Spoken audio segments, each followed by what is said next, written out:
ఇప్పుడు ఒక 40-50 ఇయర్స్ వాళ్ళని అడిగితే వాళ్ళ ఎక్స్పీరియన్స్ చాలా బాగా షేర్ చేసుకుంటారండి. ఏంటి అంటే మేము వయసులో ఉన్నప్పుడు సరిగ్గా తినక నెక్స్ట్ జనరేషన్ కోసం అంటే పిల్లల భవిష్యత్తు కోసము లేదంటే సంపాదన అని చెప్పేసి టైంకి తిని లేదంటే తినక కనీసం ఇప్పుడు తిందాము అంటే కడుపు నిండా ఒక షుగరు బీపీ ఈ వాకింగ్లని హెల్త్ ప్రాబ్లమ్స్ అని ఇవే సరిపోతున్నాయి అంటారు కదా.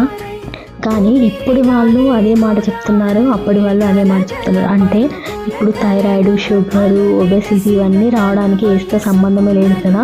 కారణం ఏంటి అంటే బయట జంక్ ఫుడ్, బయట ఫుడ్ అనేది చాలా ఎక్కువ అయిపోయింది. అంటే టైం లేకనే ఉన్నాయి, స్కూల్, కాలేజీ, ఆఫీస్ అని టైం లేక ఒకవేళ తినడం ఎక్కువ అయిపోయింది. వీలైనంత వరకు ఇంటి ఫుడ్ని క్యారీ చేయడం అనేది చాలా బెస్ట్ ఆప్షన్. మనకి చాలా ఈజీగా అయిపోయేవి కొన్ని ఉంటాయి. సో బయట ఫుడ్ అవాయిడ్ చేసి వీలైనంత వరకు ఇంట్లో పచ్చడైనా వేసుకొని తినడం బెటర్. ఏమంటారు? వీడియోకి లైక్ చేయండి. ఫుల్ వీడియో మన ఛానల్లో ఉంటుంది. వీడియో